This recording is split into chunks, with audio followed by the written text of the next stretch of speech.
First ever factory outlet Mukunda jewellery KPHB Kothapet Khammam Somajiguda Hanamkonda. అందరికీ నమస్కారం. నా పేరు మాధురి. మాఘమాసం అంటేనే అత్యంత పుణ్యాలు ఒసగే మాసం. మరి ఈ మాఘమాసంలో రథసప్తమికి చాలా ప్రాముఖ్యత ఉంటుంది. అసలు రథసప్తమి యొక్క ప్రాముఖ్యత ఏంటి? రథసప్తమి రోజున మనం పాటించాల్సిన నియమాలు, విధి విధానాలు, అలాగే రథసప్తమి రోజు ఎలాంటి వ్రతం చేసుకున్నట్లయితే మనకున్న పాపాలు పోయి, అలాగే సత్సంతానం కలిగి, సౌభాగ్యం ఒసగి, అనారోగ్యాలు తొలగి, ఆనందం మన సొంతం అవుతుంది.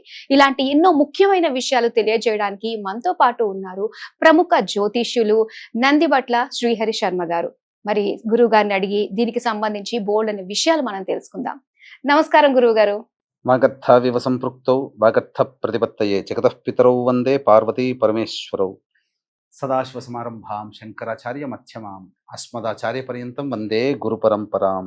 ఆదిత్యాయ చ సోమాయ మంగళాయ బుధాయ చ గురు శుక్ర శనిభ్యశ్చ రాహవే కేతవే నమః. శృంగేరి జగద్గురు పీఠాధిపతులకి, కంచిపీఠాధిపతులకి నమస్కారములు తెలియచేసుకుంటూ కార్యక్రమాన్ని ప్రారంభిద్దాం. గురుగారు, మరి ముందుగా రథసప్తమి అంటే ప్రతి ఒక్కళ్ళు ఎదురు చూస్తూ ఉంటారు. స్వయంగా ప్రత్యక్ష దైవం అయినటువంటి సూర్య భగవాన్ని మనసారా వాళ్ళు ప్రార్థిస్తూ ఉంటారు. అయితే ఇలాంటి రోజున మనం అసలు ఆ రోజుని ఏ విధంగా ప్రారంభించాలి, అలాగే ఈ రోజుకున్న ప్రాముఖ్యత ఏంటో తెలియజేస్తారా? మాఘమాసము, అఘ అంటే పాపము, మాఘమాసము అంటే పాపములను తొలగించేటువంటి మాసముగా చెప్పబడి ఉంది. అఘనాశనము అని అంటారు కదా, అంటే పాపనాశనం. అనఘాదేవి అని అంటారు, అంటే అమ్మవారు ఏంటి, పాపాలని కలిగేస్తుంది. అనఘాదేవి దత్తాత్రేయుని యొక్క సంబంధించినది. అలాగే ఈ మాఘమాసంలో మనము సకల పాపాలు అని అంటే, ఇప్పుడు మనం ఏదైతే సమస్యలు ఎదుర్కొంటున్నామో, ప్రధానంగా జటిలమైన సమస్యలు కావచ్చు, మన సంకల్పాలు నెరవేరకపోవడం కావచ్చు, అవన్నీ కూడా గత జన్మ కర్మ దోషాలు. ఈ జన్మలలో చేసినటువంటి, తెలిసి తెలియకుండా చేసినటువంటి పాపాలు కూడా ఉంటాయి. మనిషి, ప్రతి మానవుడు చేస్తాడు. అటువంటి గత జన్మ పాపములు ఈ జన్మలలో రహస్యకృత, జ్ఞానకృత, అజ్ఞానకృత పాపములు ఏవైతే ఉన్నాయో అవన్నీ తొలగిపోవడం కోసం మాఘమాసంలో రథసప్తమి రోజుననే కొన్ని నియమాలు పాటించాలి. స్నానాది కార్యక్రమాలు, దానాది కార్యక్రమాలు, పూజాది కార్యక్రమాలు ఎవరికి వారు వాళ్ళ ఇంట్లో చేసుకోవచ్చునమ్మా. అయితే ముఖ్యంగా ఈ మాఘమాసంలో రథసప్తమి యొక్క విశిష్టత ఏమిటంటే, రథసప్తమి అని అంటే మనకు అందరికీ బాగా తెలిసిందే సూర్యుని యొక్క జన్మదినం. వసంత పంచమి, సరస్వతి జన్మదినం ఎలాగో తర్వాత వచ్చే సూర్యుని జన్మదినం రథసప్తమి. అయితే ఇక్కడ ఒక విషయం మీకు తెలియచేస్తానమ్మా. ఈ సూర్యుడు ఎవరి సంతానము? కశ్యప ప్రజాపతి అదితిల యొక్క సంతానం. ఎక్కడ జరిగింది? సుమేరు పర్వతం దగ్గర ఈ యొక్క నారాయణుడు, సూర్యనారాయణుడు అంటే సూర్యుని యొక్క జన్మ జరిగింది. ఇప్పుడు ఎక్కడుందో తెలుసా ఆ ప్రదేశము?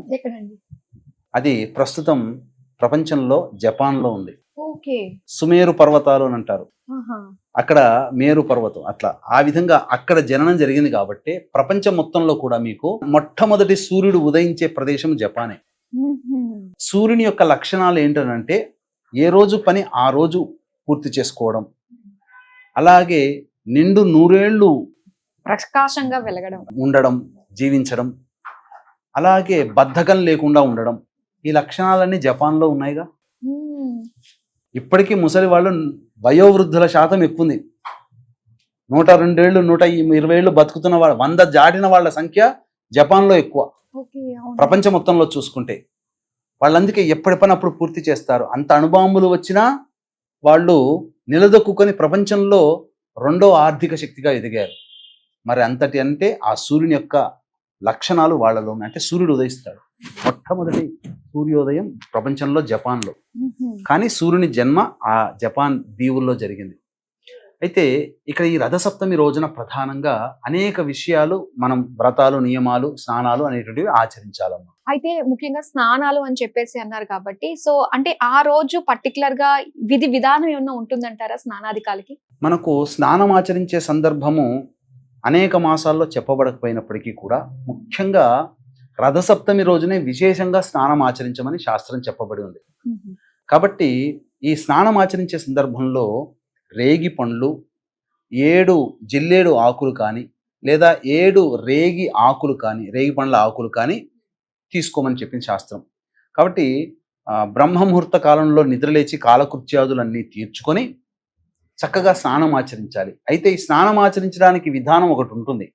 ఏంటనంటే ముందు రోజు షష్ఠి తిథి రోజున ఆ ఒంటికంతా కూడాను నల్ల నువ్వులతో బాగా నలిపితే పిండిలాగా తయారవుతుంది. ఆ పిండినంతా పూసుకొని స్నానం ఆచరించాలి ముందు రోజు. ఆ తదనంతరం బ్రహ్మముహూర్త కాలంలో నిద్రలేచి స్నానం కాలకృత్యాదులు తీర్చుకొని అరుణోదయం అంటే ఆకాశంలో ఎర్రటి తివాచి పరిచినట్టుగా ఉంటుంది. ఆ అరుణోదయ కాలంలో 7 జిల్లేడు ఆకులు లేదా 7 రేగి ఆకులు అన్నాను కదమ్మా, 3 జిల్లేడు ఆకులు తల మీద, 2 జిల్లేడు ఆకులు ఒక భుజం మీద, ఇంకో 2 జిల్లేడు ఆకులు ఇంకో భుజం మీద, మొత్తం కలిపితే 7 లేదా రేగి ఆకులని తీసుకోవచ్చు. వాటి మీద రేగి పండ్లు పెట్టుకొని స్నానం ఆచరించాలి. ఎందుకనంటే సూర్య శక్తిని గ్రహించేది రేగి పండ్లు. అందుకే పిల్లలకి సంక్రాంతి రోజున భోగి పండ్లు పోస్తారు. ఆ శక్తి ద్వారా ఆరోగ్య సమస్యలు అనేటువంటివి, అనారోగ్యం ఏమన్నా తిరిగిపోతాయి. ఆ స్నానం ఆచరించేటప్పుడు ఏమనుకోవాలంటే, ఓ సూర్యదేవ, 7 జన్మలలో నేను చేసినటువంటి పాపములు ఏవైతే ఉన్నాయో ఆ పాపములన్నీ నశించిపోవాలి. ఈ జన్మలలో నాకు బుద్ధి వచ్చింది, ఇక ఈ రోజు నుంచి నేను ఏ తప్పు చేయను. ఇప్పటి వరకు నేను రహస్యంగా చేసినవి కానీ, జ్ఞానంగా చేసినవి కానీ, అజ్ఞానంతో చేసినవి, ఆ దోషములన్నీ తొలగిపోవాలి అని చెప్పి స్నానం ఆచరించాలి. స్నానం ఆచరించిన తరువాత అప్పుడు రాగానే, ఇంటి నుంచి బయటికి రాగానే ఉదయిస్తున్నటువంటి, అది నదీ తీరంలోనైనా చేయొచ్చు, సరస్సులోనైనా చేయొచ్చు, తటాకంలోనైనా చేయొచ్చు, పుష్కరిణిలోనైనా చేయొచ్చు. ఇవేవి ఇప్పుడు ఉన్నటువంటి ప్రస్తుత కాలంలో లేవు కాబట్టి మన ఇంట్లో ప్రతి ఇంట్లో గంగాజలం ఉంటుంది, లేదా పూజా స్టోర్స్లో గంగాజలం దొరుకుతుంది. ఆ నీళ్లు బకెట్లో వేసుకొని ఆ నీళ్లతో స్నానం ఆచరించాలి. ఆచరించగానే చక్కగా ఉదయిస్తున్నటువంటి సూర్యుడికి ఒకసారి నమస్కారం చేసుకొని 6 సార్లు అర్ఘ్యం ఇవ్వాలి. ఇచ్చి సూర్యాష్టకం 6 సార్లు పారాయణం చేయాలమ్మా. ఆ తదనంతరం చక్కగా తులసి చెట్టు దగ్గర అష్టదళ పద్మం వేసి పసుపు, కుంకుమ, అక్షతలు, పుష్పాలు పెట్టి అక్కడ ఆ యొక్క చిక్కుడు కాయ గింజలతో మరియు చిక్కుడు ఆకులతో ఒక రథాన్ని చేయాలి. ఇవేవీ చేయలేనటువంటి వాళ్ళు ఒక పీట లాంటిది ఏర్పరిచి ఆ పీట ప్లేస్లో, ఆ పీటలో తమలపాకులు పెట్టి 3 తమలపాకులు పెట్టి ఆ యొక్క పీట మీద కానీ లేదా రథంలోనైనా కానీ సూర్యుడు 7 రథాలతో ఉన్నటువంటిది, అలాగే రథసారథి అనూరుడు, సూర్యుడు ఉన్నటువంటి వెండి రూపు జ్యువెలరీ షాప్లో 100-150 ఇస్తారు. అది వచ్చిన తర్వాత ఆ ప్రతిమని ఆ తమలపాకుల మీద పెట్టి అప్పుడు సూర్యునికి షోడశోపచార విధానంగా పూజ చేసి, వీలైతే సూర్య అష్టోత్తరము లేదా సూర్య సహస్రనామ పారాయణము లేదు విష్ణు సహస్రనామ పారాయణము పఠించి తదనంతరం ఆ యొక్క స్వామికి మనం ఏం చేయాలంటే, స్వామికి బెల్లముతో చేసినటువంటి పాయసం అంటే మహాప్రీతికరమమ్మ. ఆ బెల్లంతో చేసినటువంటి పాయసాన్ని చిక్కుడు ఆకుల దొంతరలో ఆ పాయసాన్ని పెట్టి ఉదయిస్తున్నటువంటి సూర్యునికి చూపించి అక్కడ కింద పెట్టి నైవేద్యం పెట్టాలి. ఆ తదనంతరం ఆ ప్రసాదాన్ని అందరూ సభ్యులు, కుటుంబ సభ్యులందరూ తీసుకోవాలి. అంటే ఏంటనంటే, ఒక్క సూర్య సంబంధించినటువంటి రథసప్తమి రోజునే చిక్కుడు ఆకుల్లో పెట్టమని చెప్పబడింది. అంటే ఆ రోజున సూర్యకిరణాల్లో ఉండేటువంటి అమృత కిరణాలు ఏవైతే ఉంటాయో ఆ చిక్కుడు ఆకులలో పెట్టబడినటువంటి బెల్లం పాయసంలో నిక్షిప్తమై ఆ వేడికి, ఆ బెల్లం పాయసం వేడిగా ఉంటుందిగా, ఆ వేడికి చిక్కుడు ఆకుల్లో ఉన్నటువంటి రసాయనాలు పాయసంలో కలిసి రసాయనిక చర్య జరిగి అది తీసుకోవడం ద్వారా మన శరీరంలో మనకు ఈ యొక్క చలికాలం అంతా మనం అనుభవించాం కదా, కార్తీక మాసం, మార్గశిర మాసంలో, పుష్యమాసంలో. ఈ అనుభవించినప్పుడు శరీరంలో ఒక రకమైనటువంటి పంగుత్వము అంటే కృషించిపోవడం జరుగుతుంది. శరీరంలో మనకు తెలియకుండా బ్యాక్టీరియాలు ఉండిపోతాయి, అవన్నీ కూడా నశించిపోతాయి. తరువాత నుంచి ఎండాకాలం ప్రారంభమవుతుంది కదా, శరీరం పుష్టిగా తయారవ్వడానికి మన శరీరం సిద్ధంగా ఉంటుందని దీని యొక్క శాస్త్రీయ సాంకేతికంగా చెప్పవచ్చు. మరి ప్రతి దానికి శాస్త్రీయంగా ఒక రీజన్ ఖచ్చితంగా ఉండి తీరుతుందండి మనం చేసే విధి విధానాల్లో. అలాగే గురువు గారు, ముఖ్యంగా రథసప్తమి రోజున ఏదైనా పలానా వ్రతం కానీ ఏదైనా ఉందంటారా? ఆ రోజున మనకి సౌభాగ్యం కోసం కావచ్చు, అనారోగ్యాలు సమస్యలు తీరడానికి కావచ్చు, ఆర్థికంగా వృద్ధి చెందడానికి కావచ్చు, వీటన్నిటికీ కూడా మనం చక్కగా పాటించి అన్నిటిలోనే మంచిగా ఉండడానికి. ఇప్పుడు మీరు అడిగిన ప్రశ్నే ఒకప్పుడు ధర్మరాజు కృష్ణుని అడిగాడు. కృష్ణ, ప్రజలందరూ కూడా కలియుగ ప్రభావము దగ్గరగా వస్తుంది, ప్రజలందరూ కూడా ద్వాపర యుగం వస్తుంది, ఇక ప్రజలు ఎవరు కూడా నియమాలు పాటించరు, ఎవరిష్టం వారిదిగా ఉంటారు. మరి అప్పుడు ప్రజల్లో చాలా మందికి స్త్రీలకి చక్కటి సౌభాగ్యం ఉండకపోవచ్చు, సంతానం కలగకుండా ఇబ్బంది పడుతుండవచ్చు, ధనపరమైన సమస్యలు ఇబ్బందులు పడుతుండవచ్చు, ఉద్యోగపరంగా, వ్యాపారపరంగా, వృత్తిపరంగా సమస్యలు వస్తాయేమో, అలాగే వివాహం కాని అబ్బాయిలు అమ్మాయిలు ఎక్కువగా ఉంటారేమో, వివాహమైన దాంపత్య సమస్యలు ఈ కలి ప్రభావంలో ఇప్పుడు చెప్పబడినటువంటి అన్ని రకాల సమస్యలు ఉంటాయేమో. కాబట్టి ఈ యొక్క సమస్యల నుంచి బయటపడాలంటే కలియుగంలో, ఇప్పుడు ద్వాపరయుగంలో ఎలాగో ఉన్నాం, కానీ కలియుగంలోనైనా కానీ మనుషులు ఆనందంగా ఉండాలంటే ఏమైనా వ్రతం ఉందా అని చెప్పి కృష్ణుడిని ధర్మరాజు అడుగుతాడు. అప్పుడు కృష్ణుడు చాలా సంతోషిస్తాడు. ప్రజలని కన్నబిడ్డలాగా పరిపాలించే రాజులాగా నువ్వు అడిగావయ్యా, ద్వాపరయుగం నీతో పోతుంది, కానీ నువ్వు భవిష్యత్తులో వచ్చే కలియుగంలో జన్మించే మనుషుల కోసం కూడా నువ్వు అడిగావు, చాలా గొప్పవాడివి నువ్వు, కాబట్టి తప్పకుండా తెలియచేస్తానని చెప్పి సాక్షాత్తు కృష్ణుడే ఒక చక్కటి వ్రత విధానాన్ని తెలియచేశాడమ్మా. అది మనము ఈ రథసప్తమి రోజుననే చెయ్యాలి. ఏంటా విధానం అంటే తెలుసుకునే ముందు వీక్షించేటువంటి ప్రేక్షకులకి గమనిక. ఈ ఫిబ్రవరి 12వ తారీఖు రోజున మాఘ పౌర్ణమి సందర్భంగా 144 ఏళ్లకు ఒకసారి వచ్చేటువంటి మహాకుంభమేళాలో త్రివేణి సంగమం ప్రయాగరాజ్ క్షేత్రంలో జాతకరీత్యా కలుగు విద్య, వివాహ, ఉద్యోగ, దాంపత్య, సంతాన, అనారోగ్య సమస్యల నివారణకి, అలాగే ఇప్పుడు సమస్యలు ఎదుర్కొంటున్నామంటే అవి గత జన్మ కర్మదోషాలు కావున గత జన్మ కర్మదోష నివారణ హోమాలు, మరియు ఈ 2025వ సంవత్సరం మొత్తం కూడా 12 రాశుల వారిని శని బాధించుతాడు. శని వలన సమస్యలు పెరుగుతాయి కావున శని దోష నివారణ హోమాలు పర్ హెడ్ 2100 రూపాయలకి చేయించడం జరుగుతుంది. అలాగే మనం పుష్కరాల్లో ఏ విధంగానైతే పిండ ప్రదాన తర్పణాది కార్యక్రమాలు చేస్తామో కుంభమేళాలో కూడా అలాగే చేయాలి. కావున భర్త వైపు 3 తరాలు, భార్య వైపు 3 తరాల్లో మరణించిన వారి ఆత్మతృప్తి కోసం బ్రాహ్మణుణ్ణి కర్తగా పెట్టి 13వ తారీఖు రోజున మఖా నక్షత్రం, పితృదేవతా నక్షత్రం ఉంది, ఆ రోజున పిండ ప్రదాన తర్పణాది కార్యక్రమాలు చేయించడం జరుగుతుంది. అవకాశం ఉన్న వాళ్ళు కార్యక్రమ తదనంతరం వీటి వివరాలు కూడా తెలుసుకొని గోత్రనామాలు నమోదు చేసుకోవచ్చు. ఇప్పుడు పరిస్థితులు అనుకూలంగా లేవు, ఆ రోజున 12వ తారీఖు రోజున అనుకూలిస్తే ఖచ్చితంగా ప్రయాగ క్షేత్రంలో చేయించడం జరుగుతుంది. ఒకవేళ అనుకూలించకపోతే కాశీ క్షేత్రంలో ఈ కార్యక్రమాలు చేయించడం జరుగుతుందని గమనించగలరు. ఏమా వ్రతము? ఆ వ్రతం పేరు ఏమిటంటే అచలా సప్తమి వ్రతము అని అంటారు.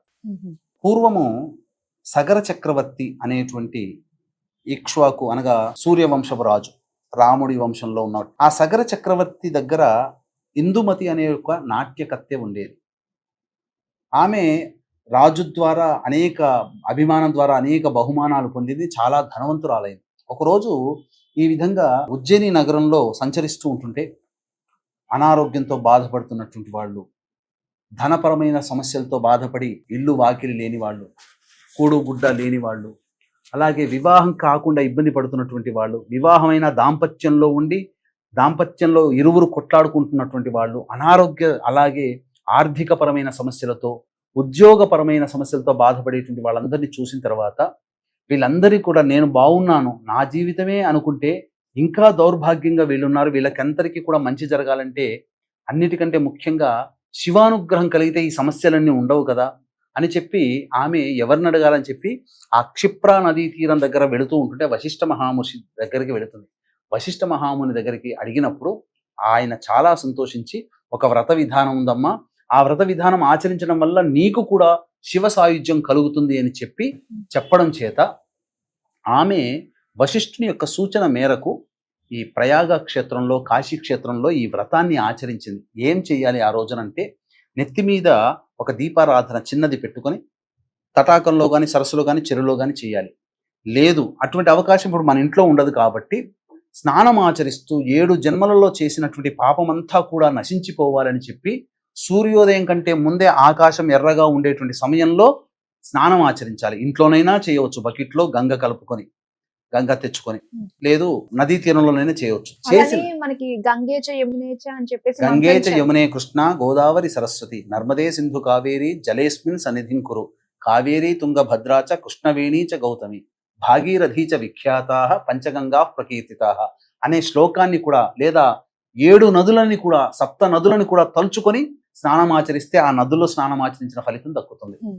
కాబట్టి ఆ విధంగా చేసిన తర్వాత అప్పుడు వటవృక్షం కింద కానీ, అశ్వత్థ వృక్షం మర్రి చెట్టు కానీ, లేదా ఈ రావి చెట్టు దగ్గరికైనా కానీ కూర్చొని తూర్పు వైపు ఫేస్ పెట్టి చక్కగా, లేదా ఇంట్లో తులసి చెట్టు దగ్గరనైనా కానీ పెట్టి అష్టదళ పద్మము వేసి మధ్యలో పసుపు కుంకుమ పుష్పములు వేసి ఆ మధ్యలో రాగి చెంబు పెట్టి రాగి చెంబు నిండా బియ్యం వేసి అప్పుడు ఆ నిండిపోయిన ఉంటుంది కదా, అప్పుడు దానిపైన 3 తమలపాకులు పెట్టి ఆ ఈనెలు మన వైపు ఉండాలి, తోక ఉంటుంది కదా అది అటువైపు ఉండాలి, తూర్పు వైపున ఉండాలి.